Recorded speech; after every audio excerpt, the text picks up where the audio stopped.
Welcome to In a Pickle. I'm Karthik. And I'm Zach. And this is going to be the first part of a two-part episode. We thought we'd try something new this week. So the second episode is going to come out tomorrow on Wednesday, March 25th. So keep your eyes out open for that one. But on this first part, we're going to talk about 4 of the games that are happening in the Sweet 16. The other 4 are on the video tomorrow. We're going to talk about Steve Nash's retirement. And then we're also going to have Hunter Hilton on the show to do some artwork of Karl Anthony Towns' imaginary friend Carlito. So that's all coming up on the show. Get ready for it. This is In a Pickle. 4 games that we pick for this week's Sweet 16. So, Zach, let's start off. What do you think about Kentucky versus West Virginia? I think this is going to be a better matchup than people think. Kentucky's still going to pull it out, but West Virginia is a very physical team. They have a deep lineup. They played 11 players against Maryland in their round of 32 game, and because most teams play about a 7 or 8 man rotation, so that's going to help them later in the game. But just the size, Karl Anthony Towns and Willie Cauley-Stein just are going to win that underneath. I agree. I think Kentucky's size, I think West Virginia's offense goes as Juwan Staten goes, and Juwan Staten's going to have a really difficult time. Let's face it, he's got to face the Harrison twins, then he's got to face Devin Booker. West Virginia's not a very good shooting team. Kentucky doesn't turn over the ball a lot, so whether West Virginia can make this a helter-skelter game where they get a lot of turnovers, they're really going to have to attack the offensive glass, which they've done so well all year. But Kentucky's got that huge size on the inside. I think it's going to be very difficult for West Virginia to score on the inside. And as I said, they're not a very good shooting team, so getting shots from the outside, which Kentucky's also the best in the nation guarding the 3. I think just overall, Kentucky's going to handle this. They've played Arkansas, who shows that pressure. It's not the same. It's not the 1-3-1 zone that West Virginia plays with, that full court press. It's very unconventional. They have a chance, but I think in the end, Kentucky's going to win this. And Hunter Hilton, who's going to win the game? West Virginia. Why? Because Zach said Kentucky's going to pull it out, and West Virginia's going to put it in. All right. All right, so you got it here. Hunter says West Virginia. He calls the upset. No. We'll see what happens. It's not an upset. Not an upset. It was in the making, apparently. So the next game we got is Duke versus Utah. Zach, you want to start us out there too? Yes, I think that Duke has been playing one of the best basketball in the tournament so far. Both of their games really haven't been that close. They're great shooting the ball outside, and I think this continues. Utah's a great defensive team, and they're going to press them for about the first 30, 35 minutes of the game, but towards the end of it, I think Duke's just really going to stretch that margin out. I think Utah's a very good team offensively. They're also a very good team defensively, and we all know Duke's a very good team offensively. However, on defense, sometimes they can have their problems. So the big matchup I look for in this game is if Utah can keep it close on defense and what Duke can do on offense. I think this is a low game in the 60s. I think Utah has a great chance of pulling off the upset if they play great defense. They also shoot the ball really well from the field, too. I really think that goes in their favor with Duke playing some skeptical defense at sometimes. But I think Duke came and proved that they can really put the lumber down on some teams against Robert Morris, and then they played it pretty good against San Diego State, who's actually a pretty good defensive team, too. So I think I have Duke winning, but I think it's going to be a really close game to the end. So Hunter Hilton, Duke or Utah? Karthik said that Duke was going to put the lumber down. I think that's wasteful. They need to have somebody to pick it up. Utah. Utah it is. The Utes upsetting Duke, or is this not an upset either? It's not an upset. It's not an upset either, according to Hunter Hilton, sports expert over here. Next one we got NC State versus Louisville, Zach. One of the more surprising teams, definitely NC State so far this season.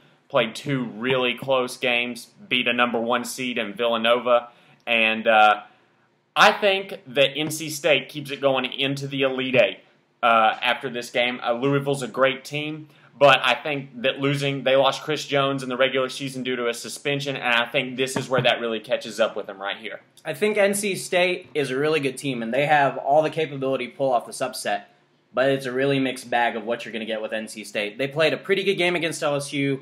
You can argue LSU choked the game away, or did NC State win it? They hit the game winner. It doesn't matter. They got to the round of 32. Then they played Villanova. Villanova didn't shoot nearly as good as Villanova normally shoots. They almost took the Wolfpack to OT on top of all that. So you got to look out which team from NC State are you going to get. Are you going to get the team that beat Louisville, UNC, and Duke during the regular season, or are you going to get the same team that lost at Wake Forest, at Boston College, and to Wofford at home? So you never know. It's a mixed bag. You got 3 players on that team that can really turn it up. It's just a matter of what's going to happen there. I think Louisville's a very great defensive team, and they got a heck of a coach when it comes to March and Rick Pitino. 11-1 when he reaches the Sweet 16. Think it's going to be a close game, but you got to give me the better coach, and I'm taking Rick Pitino and Louisville in this one. Hunter Hilton, Louisville or NC State? Louisville. Why? They're the Cardinals. The Cardinals. Can't go wrong with the Redbird. Can't go wrong with the Redbirds. All right, final game that we're going to discuss right now, UNC versus Wisconsin. Zach, take it away.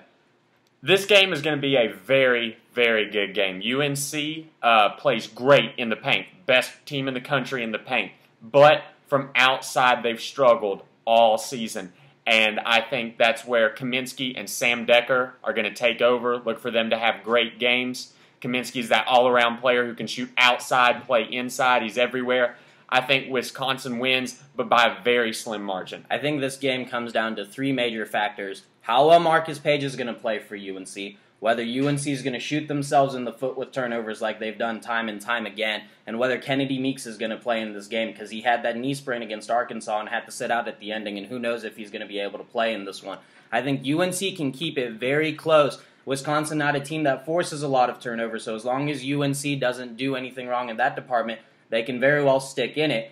But Wisconsin very efficient on offense. They've been playing really well all year long. Just based on the eye test, I got to take Wisconsin. I think UNC is very capable of winning this game, though. They have been shooting the three a lot better lately. Joel Berry, and then you have Justin Jackson have just been starting to shoot the lights out of the ball as of late. And Nate Britt's a 44% shooter, and everyone knows how good Marcus Page is when he starts lighting it up. These players are going to have to play really well for UNC if they want to pull the upset, but I've got Wisconsin moving on to the Elite Eight. So, Hunter Hilton, UNC or Wisconsin? Oh, he just cut me off. He's going with Whiskey, the Badgers. Why? Because why not? Because why not? Why not? Right? Couldn't Why ask not? for a better answer. Such a simple answer. Okay, stick around with us. Next up, we got Steve Nash, retired from the NBA, one of the greatest point guards to ever play in the NBA. Stick around.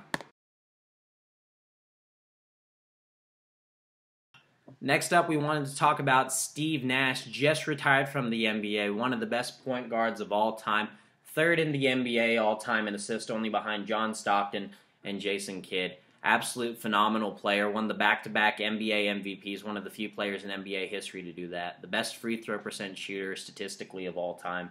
He absolutely commanded the offense, Zach.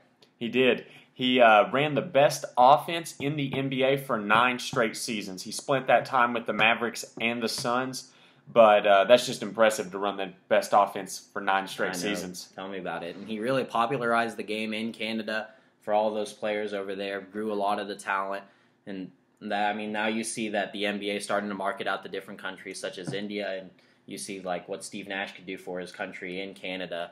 And it was really sad to see how he ended his career, only playing 65 games in the last 3 seasons.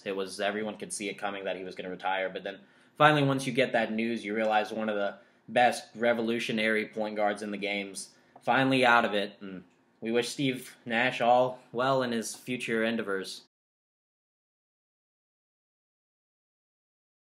So in this segment, we wanted to talk about Karl Anthony Towns. This is a story that's been going on for a while, but we just wanted to talk about it. And we have Hunter Hilton here today for a special purpose. So we're talking about Karl Anthony Towns because often when he's on the basketball court, he'll get on there and he'll start yelling at himself and he'll get really into the game to the point where this imaginary friend of his has come to light, and his name is Carlito. So we went through some videos and we figured out what Carlito might look like. So we had our artist, Hunter Hilton, draw what Carlito looks like. So, Hunter, you want to show them what Carlito looks like here? The photo's kind of backwards, but we'll post the actual photo. It's actually backwards. It's not kind of backwards. It's going to look backwards by the webcam, but I will show them. Get it up close. Get it right in their face. All right, right in their face. Then give them a kiss. Carlito right there. And as I said, we'll post the actual photo, too, in a pickle later. So, Hunter, you just had your your art show over at Ball Hall. Tell us about that. Tell us about your series. Tell you about my series. I mean, it's just a thing I did. I mean, it's pretty good, I guess.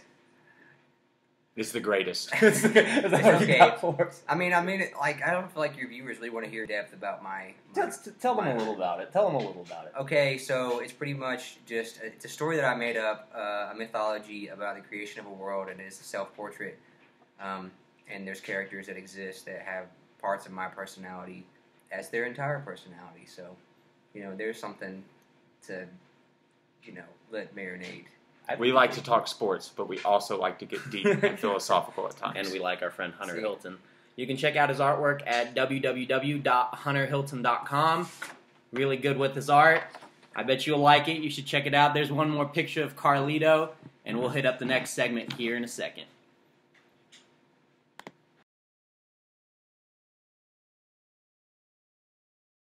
That's all that we have for this episode. Check us out tomorrow as we talk about the 4 games that we didn't talk about on this episode, as well as 2 goofy stories that we thought were pretty funny this past week. So check us out tomorrow. This is In a Pickle.